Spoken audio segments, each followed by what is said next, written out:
औज़ुबिल्लाहि मिनश्शैतानिर्रजीम बिस्मिल्लाहिर्रहमानिर्रहीम अल्हम्दुलिल्लाहि रब्बिल आलमीन अस्सलातु वस्सलामु अला खातमुन नबीय्यीन। मोहतरम नाज़रीन व सामीन, अस्सलामु अलैकुम रहमतुल्लाह।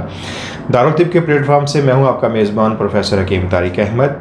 आज हम जिस मौजू पे बात करेंगे बहुत ही अहम टॉपिक है, बहुत ही अहम मौजू जिस पे हम बात करेंगे वो है IBS, इरिटेबल बाउल सिंड्रोम जिसको कहा जाता है। बहुत सारे लोग जो हैं इस मर्ज़ में मुब्तला हैं और अगर देखा जाए तो ये मर्ज़ एक ऐसा है कि जिसमें मरीज़ के लिए बहुत सी के तकलीफ़ का उसको सामना करना पड़ता है। इसमें होता क्या है इरिटेबल बाउल सिंड्रोम में कि मरीज़ जब खाना खाता है, खाना खाने के फ़ौरन बाद या थोड़ी देर के बाद उसको हाजत होती है और वो फ़ौरन जो है वो भागता है टॉयलेट की तरफ। इसमें क्यों होता है, क्या इसके असबाब में, सब तलक हम बात करेंगे। इसमें सबसे पहले तो देखना ये होता है कि मरीज़ जो है वो जो खाना खा रहा है वो क्या है, किस टाइप का खाना है, क्या उस खाने में बहुत ज़्यादा मिर्च मसालों का इस्तेमाल तो नहीं कर रहा, तली अशिया का इस्तेमाल तो नहीं कर रहा, या कोई उसकी आंतों में या मेदे में बैक्टीरियल इन्फेक्शन तो नहीं हो गई।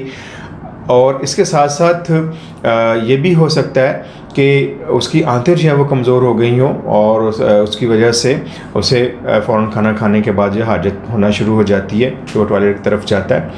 इसमें ये है नाज़रीन, सबसे पहले तो हमें देखना ये है कि जब हम खाना खाते हैं, खाने में क्या खा रहे हैं, हमारी डाइट क्या है और हम खाना जो है वो कितना चबाते हैं। अब सबसे पहले अब ये देखिए इस बात को कि हमारे खाने का पहला हज़म हमारे मुंह से शुरू है। जब आप खाना खाते हैं और आप उसको चबाना शुरू करते हैं तो उसी वक्त कुछ एंजाइम जो है उसमें शामिल होना शुरू हो जाते हैं हमारे मुंह के अंदर ही, और वो खाने को फिर वो खाना जो है आप उसको निगलते हैं, वो ग़िज़ा की नाली के ज़रिए आपके मैदे में जाता है।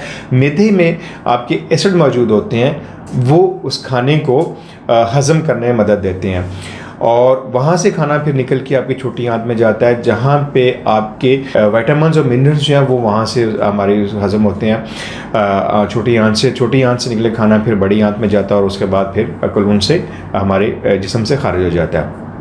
अब अगर आपके मैदे में एसिड की कमी है, तेज़ाबी मादे पैदा नहीं हो रहे तो उसकी वजह से आपका खाना हज़म नहीं होगा। आपने देखा होगा कि अक्सर लोग कहते हैं कि जब हम खाना खाते हैं, खाना खाने के थोड़ी देर के बाद हमें खट्टे डकार आना शुरू हो जाते हैं, हमारे मुंह में पानी आना शुरू हो जाता है और ग़िज़ा जो है बाज़ फूड पाइप पर वापस आना शुरू। तो उसमें वजह क्या होती है? उसकी बुनियादी वजह यही होती है कि आपके मैदे में जो एसिड है वो बहुत कम पैदा हो रहे हैं।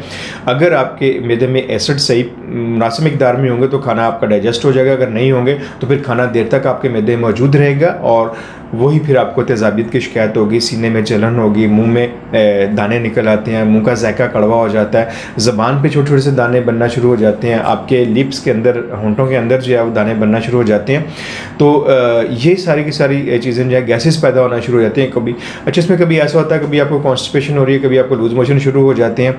तो मरीज़ जो है बहुत ज़्यादा अपने आप को आरामदेह महसूस नहीं करता, बहुत तकलीफ़ें में रहता है। तो ऐसी सूरत में आपको सबसे पहले तो ये करना है कि अगर खुदा न खास्ता आपका खाना सही हज़म नहीं हो रहा, जिससे मैंने अभी आपको बताया कि अगर खाना खाने के बाद आपको तेज़ाबियत हो जाती है या आपको खट्टे डकार आना शुरू हो जाता है, मुंह का जायका कड़वा आता है और ग़िज़ा वापस जो है ग़िज़ा की नली की तरफ आना शुरू है, तो फिर आपको सबसे पहले तिब्ब नबी में एक है सिरके को बड़ी अहमियत हासिल है।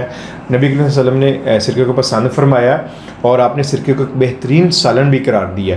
वो लोग जिनके मैदे में तेज़ाबियत एसिड की कमी होती है उन्हें चाहिए कि वो खाना खाने से कबल 1 गिलास पानी लें और उसमें 1 टेबल स्पून आप एप्पल का सिरका उसमें शामिल कर सकते हैं। आप उसको हल करके आप खाना खाने से कम 15 से 20 मिनट पहले आप ले लिया करें, तो उसके बाद फिर आप खाना खाएं, आप देखिएगा कि आपका खाना जो है वो हज़म और जज़ब भी होना शुरू हो जाएगा आपको।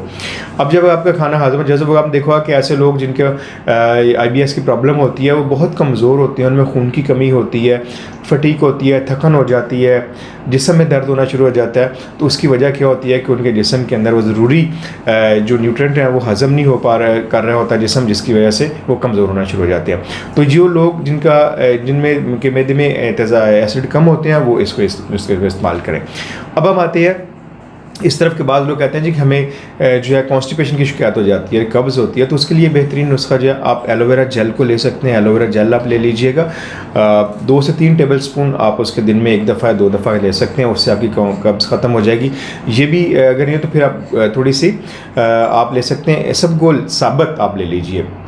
आपको जिन लोगों का मैदा ख़राब रहता है, जिनको जलन की शिकायत होती है या कब, तो उन्हें चाहिए कि इसबगोल की भूसी इस्तेमाल करें, या फिर आप इसबगोल का साबुत इसबगोल आप ले सकते हैं। उसमें आपने करना क्या कि आप 2000 मिलीग्राम के कैप्सूल आप ले लें, 1000 मिलीग्राम का कैप्सूल ले लें, उसको आप इसबगोल साबुत उसमें भर लीजिए और वो आप खाना खाने से कबल ले लिया करें। तो इससे आपके मैदे में जलन भी नहीं होगी, कॉन्स्टिपेशन भी नहीं होगी। और इसके बाद ये होता है कि जिन लोगों को फ़ौरन खाना खाने के बाद हाजत होती है और आपने खाना खाया और फ़ौरन खाना जो आपको टॉयलेट जाना पड़ता है, तो ऐसी सूरत में फिर आपको एक बहुत अच्छा नुस्खा मैं आपको बता रहा हूँ, आप उस नुस्खे को इस्तेमाल कीजिए। मुझे उम्मीद है कि इंशाल्लाह इसको इस्तेमाल करके आप बहुत बेहतर अपने आप को महसूस करेंगे और ये जो तकलीफ़ है आपकी IBS की, ये भी ठीक होना शुरू होगी। मैंने बहुत से, जब मैं अपने प्रोग्राम में बताता रहता हूँ नुस्खा, और बहुत से लोग इससे मुफीद हुए हैं, उन्होंने फ़ायदा उठाया और शिफा याब भी हुए हैं। तो नुस्खा आप नोट कर लीजिए। इसमें आपने लेना है ज़ीरा सफ़ेद, आप ले लीजिएगा 10 ग्राम, और बेलगिरी आपने लेनी है 10 ग्राम, तबाशीर नुकरा 10 ग्राम ले लीजिएगा, और मस्तगी रूमी 10 ग्राम। अब इसको आप नुस्खे को बढ़ा भी सकते हैं।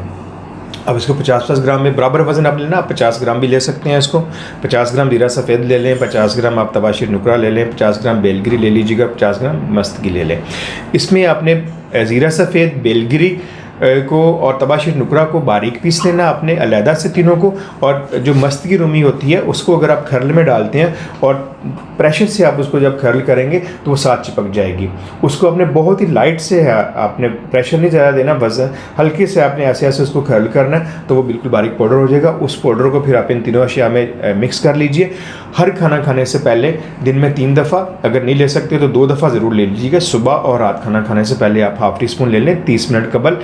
हर किस्म के दस्त के लिए, वो लोग जिनको बिल्कुल पानी की तरह दस्त आते हैं, पेट में मरोड़ होना शुरू हो जाता है, खाना खाने के फ़ौरन बाद हाजत हो जाती है, या दिन में 3 से 4 दफ़ा लूज़ मोशन होते रहते हैं उनको, तो डायरिया की प्रॉब्लम हो जाती है, जो भी है, आप ये नुस्खा बहुत अच्छा है। हर किस्म के पेट के अमराज, इनमें स्पेशली जो पेचश, लूज़ मोशन और ये सारी चीज़ें आती हैं, इनको आप इस्तेमाल करेंगे इस नुस्खे को, तो इंशाल्लाह आपको शिफा होगी। ये नुस्खा आपने कम से कम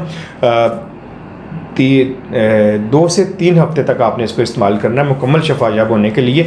और खाने में आपने बिल्कुल लाइट ग़िज़ा लेनी है। वो लोग जिनका पेट ख़राब होता है, लूज़ मोशन की शिकायत रहती है, उन्हें चाहिए कि वो चावल ले सकते हैं, आप बॉयल चावल ले सकते हैं, दही आप उसमें शामिल करके ले सकते हैं, खिचड़ी आप खा सकते हैं, साबूदाना आप खा सकते हैं, और दही का पानी, वो लोग जिनकी आंतों में कमज़ोर होती है, उन्हें चाहिए कि दही का पानी है वो इस्तेमाल किया करें, तो इससे इंशाल्लाह उनकी आंतें जो भी ताकतवर होंगी।